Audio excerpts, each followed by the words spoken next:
Afternoon over here. Happy Mother's Day, first and foremost, to all our lovely Bolt fans out there. This is a special segment, special podcast today.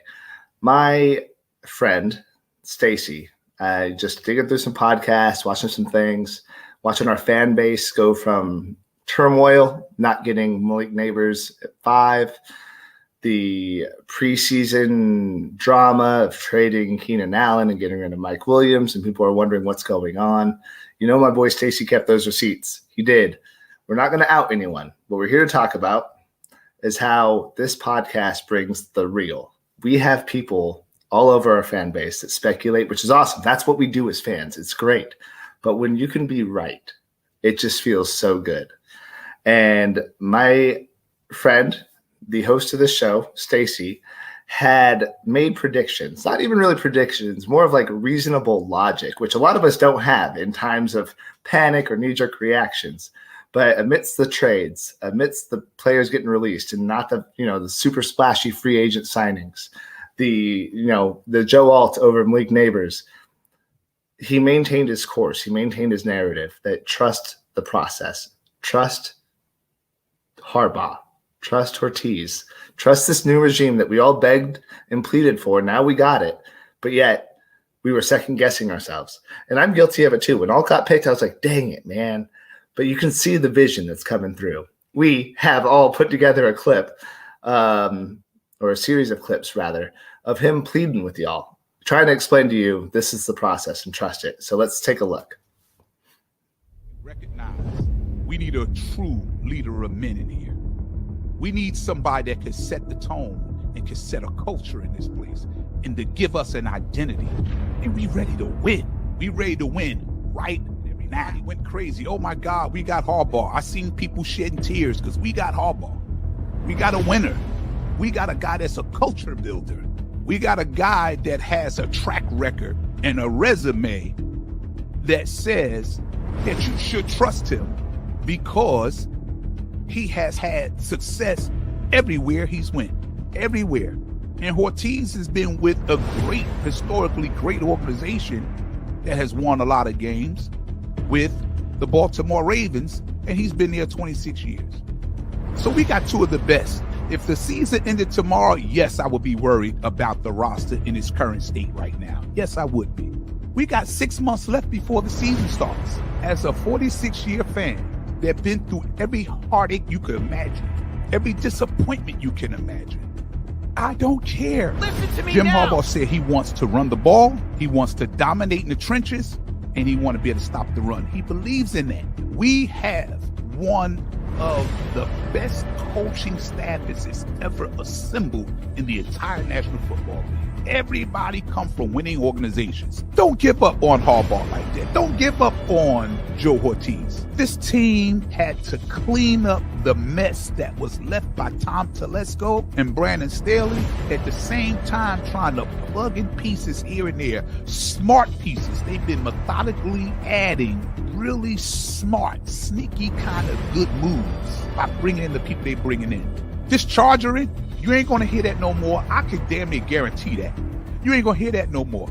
He's building a culture that's gonna win every year. People gonna know when they play, they're gonna feel like they went toe-to-toe with Mike Tyson in his prime. Either you're gonna be run first or throw second, or throw first and run second. I know what Harbaugh wanted to do. Just look at his resume. Look what he's done. And you can't argue with it because he's been successful at it. You can't argue with it. We were a finesse team that didn't know how to just grind it out. We didn't know how to close games because we didn't have the mindset. With Harbaugh, we got the mindset. Don't give up on Harbaugh. Don't give up on Joe Ortiz. Trust this organization right now. Trust Ortiz, and he knows what he's doing.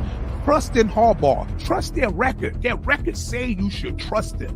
Why would you not? We have been such a toxic, badly run organization that we've gotten used to it as fans. Just give it some time. The Chargers are coming. When they say the storm is coming, the storm is coming. And I believe in Harbaugh. We said we wanted him. We cried and we complained and moaned about everything. When we got him, we were happy. And as soon as they make one move, we said, he don't know what he's doing. No, he's not stupid, man. Trust the process. Trust this organization right now. You can right now. We gonna be all right. I just want to win, period. I don't care about nothing else. I just want to win. But I trust that this regime is going to do the right thing because they've proven time in and time out that they can. But I'm going to say to Charger fans, let's give this organization a chance, man. Listen to me now. My God, I remember the day he was hired and he used those terms. We're going to attack the offseason with the enthusiasm that's not known to mankind. People was eating it up and putting it on T-shirts, and I seen people literally crying tears of joy and jubilee because we have people now that know what they're doing. But let's stop questioning this, man. We have one of the best football minds as head coach of the Los Angeles Chargers. When are we going to start trusting and believing in Jim Harbaugh? Like we say, he's bringing a lot of people in to come in and compete. He's going to hold your feet to the fire. You're going to produce or you're going to get out of town. A guy that's been a Charger fan for 46 years and been through all the pain and the heartache and the ups and the downs and turmoil, and you know what he's doing. Sit back, relax, and start getting used to an organization that's being run by competent people that know what the hell they doing. When we gonna start doing that? Who's got it better than us? Nobody! Whew. I don't even know where to begin. He belongs in the Chargers locker room right next to Jim Harbaugh. That's what I think. Stacey, come on in, man. Let's talk. Oh! No, you did. Oh, we were on live. I was just sitting back, soaking in the moment. Hey, oh.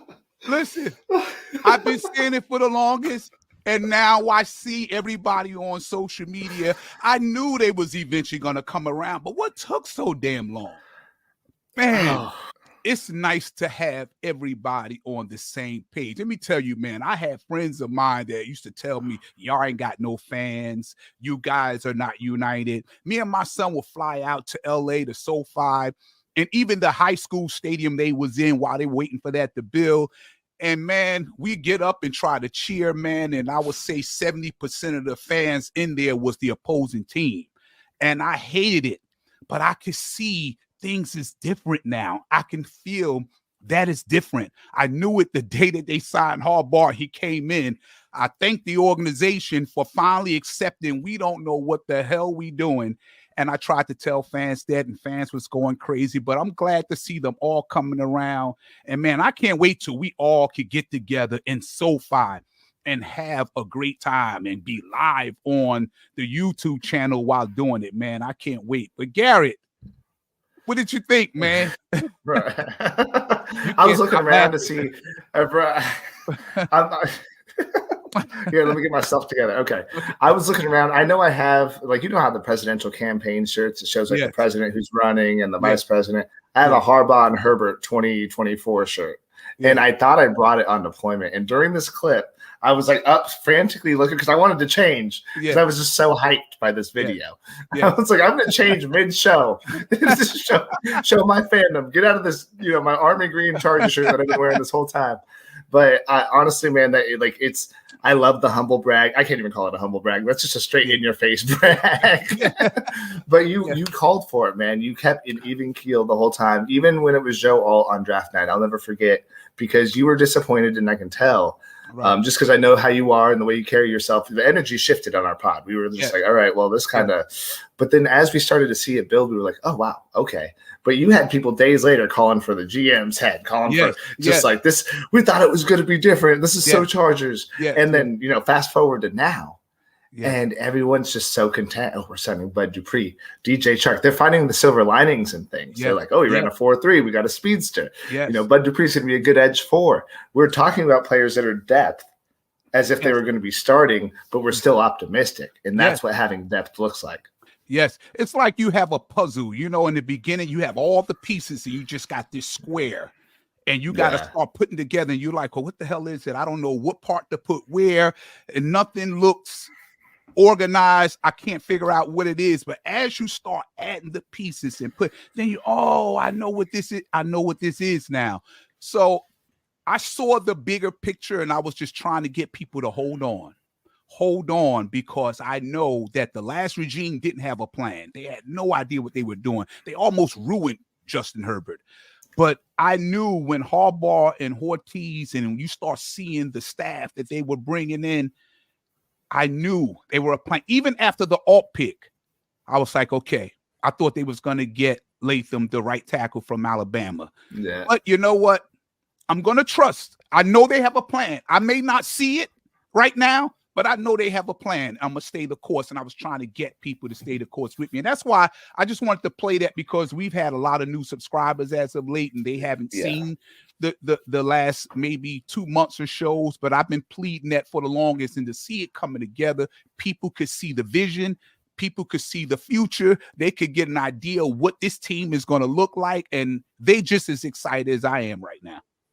I and you can't blame them. Like we deserve to be excited, and you especially. 46 years as a fan. I mean, that's longer than I've been alive, and I thought that's just crazy.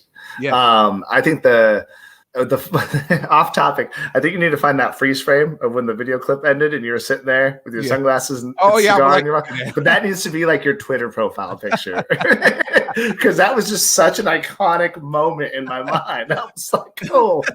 Yeah, I can't wait to see what it looked like. Yeah. Speaking of can't wait to see what it looks like, I can't wait to see what this edge room is going to look like with this Bud Dupree signing last night. Oh, my God. Oh, my goodness. Listen, man, we were talking about it just yesterday during the podcast, that he was overstuffing the room, the wide receiver room, overcrowding the offensive line room, and now overcrowding the running back room. And now when you see Bud Dupree, when you think, I told you just yesterday, if he was coming in to be the main piece, I would have an issue with it. Yeah. But if he's coming in to be the fourth edge rusher, I would love it. You talking about Khalil Mack and Joey Bosa, Tui Tuilopu, and now Bud Dupree. Could you imagine us playing the Kansas City Chiefs and Pat Mahomes look up and he see Justin Eboigbe, and he see Morgan Fox, and he see Khalil Mack over here and Joey Bosa here. Then he see Tui Tuilopu, and he see Bud Dupree. What is he going to do? There's nowhere to run. There's nowhere to hide. The storm is coming, and I really believe that this piece is all about showing the fan base we're not just talking and thinking about next year. We're going for that division this year. This was all a move to slow down Pat Mahomes, and I absolutely love it. I think that this move means a lot. The contract means a lot. The 2-year, $6 million base, I believe, looking forward to next year, maybe there's no Bosa, maybe there's no Mac. So if he has a year and he shows out, this is going to open that up for keeping him around again. Yes. He's 6.5 sacks last year with Atlanta. Let's see. He was drafted in 2015. He was a first rounder. He had 6 years in Pittsburgh. Absolutely crazy. Yeah. Was this his Atlanta highlights? Yep, that's that fumble, right? That's his fumble that he had last year. The man, he had 2 forced fumbles last year, actually. Yes. 305 career tackles, 39 combined tackles last year. He was just a very solid depth piece. And he had one season in 2019 where he broke 10 sacks. Played every game that year, career high in tackles, had 68. Like he is a solid piece. And the funny thing that I read about is he was very close to signing with Pittsburgh. Yes. But LA sold him on the 3 edge rusher sets with Khalil Mack, Joey Bosa, and him. And that's not a slight at Tuli at all. Yes. Tuli can go chill. And then what they can do the next set is bring in Tuli in with fresh legs. So this is just going to have a rotation that quarterbacks are going to have nightmares about. Yes, I absolutely love it. And not only that, just as it is good depth, it is good insurance, because we know that Joey Bosa have had his injury history. Having a Bud Dupree in that edge rusher room with those guys, and with you constantly rotating the guys, it'll keep guys fresh. Hopefully it will keep them healthier. And man, when you start looking at the pieces now, when you look at Junior Colson and you see Denzel Perriman they brought back, and with the thumper that he is, and Derwin James going to be, I know that Mentor is licking his chops and can't wait to get these guys on the field with these crazy blitz packages. I'm just wondering if they do a 4 edge rusher set. Can you imagine if they have all 4 of them out there and then have like a Justin Eboigbe holding down the anchor and then just have 2 on either side and then that's their rush? Like that. What do you do? What if they're all standing up? You just do those exotic looks and it'd be so much fun. It's the possibilities are absolutely endless. And having a 4th piece like Bud Dupree, it's awesome. And it kind of reminded me when the Baltimore Ravens during the offseason last year, they always go and get a really good under-the-radar piece that can come in and be impactful for a year or two. It reminds me of when they signed Jadeveon Clowney. Jadeveon Clowney was an absolute beast with the Baltimore Ravens last year, and this feels just like that. So I can't wait, man. I'm looking forward to the season. I talked to my son this morning and said we got to start looking when we want to go back out to SoFi, but we got to wait till the schedule comes out before we which is this coming Wednesday, right? That's so right. For those watching, we will be having a show that night where after the schedule releases, we're going to be recapping it, talking about that. And then you and I and possibly some other people can talk about a game. I'm going to go to the home opener. As long as I'm back from my deployment, I'm there. I'm already planning on that. Wow. Okay. But and then of course we play Atlanta and maybe up there too, but it's something to look forward to for sure. But without doubt, today is a special day for all the mothers out there. I lost my mother. She made her transition 5 years ago in 2019. I love her and miss her. But for everyone out there that raise your children, this is your day. I'm sure that you've been a great mom throughout your journey, being a mother, and celebrate you. Let's give a round of applause to all the mothers out there. Happy Mother's Day. They're bolting up the most today. You can tell that. Yes. Anything you want to close us out, or anything you want to say to the mothers, or how about your mother? I'll just follow it up. My mom's been my rock since day one, man. She's been my number one fan since I joined the Navy, and every step of the way. She, raising, I was a little shithead. I'll say that, but who wasn't? But she's been in my corner. She's been the most supportive person. I got a voice clip from her today, just the time difference and things like that. So we talk with voice clips a lot. But my mom, any mother figure in my life, friends that are moms that are in my life, like happy Mother's Day to y'all. Y'all are doing great. That's a job that, it takes a very special person to withstand and withhold and do it well. And it's something that I'll never not be grateful for when I see good motherhood being displayed, for sure. Yes. Thanks for coming on and doing this special segment. I know you got a lot of stuff going on. I had to shuffle some things around so that we can get together. We were so excited. I think we text each other at the same time. This pickup of getting Bud Dupree, we were so happy that happened, and glad to see and feel that we have an organization with good, competent people in place that know what they're doing. And the roster is starting to shape up really good, and you still have June the 1st. The cut's going to happen. So, they still not finished with this roster. So I can't be a more happier Charger fan right now. I think just for those curious, the roster stands at 98 with a 100-person cap before cuts happen. And that's with Corey Linsley on the roster. Now he's most likely going to be a June 1st cut as he's restructured his contract to look like that. So when that happens, technically there's 98, but there'll be 97. Right. So that leaves 3 spots open. And that's safety, a corner, someone else. And it's been on display. We know we're going to be signing people. So well, that ends our segment today. It was a special segment that we want to talk about the Bud Dupree signing, as well as giving honor to all the mothers. And we thank you so much for joining us today. And if you like the content here, you want to support our community, please don't forget to follow us by clicking on the subscribe button. And yes, it is not a paid subscription. It is free. You can also follow and listen to us on Spotify, iHeartRadio Podcast, Apple Podcasts, Amazon Music,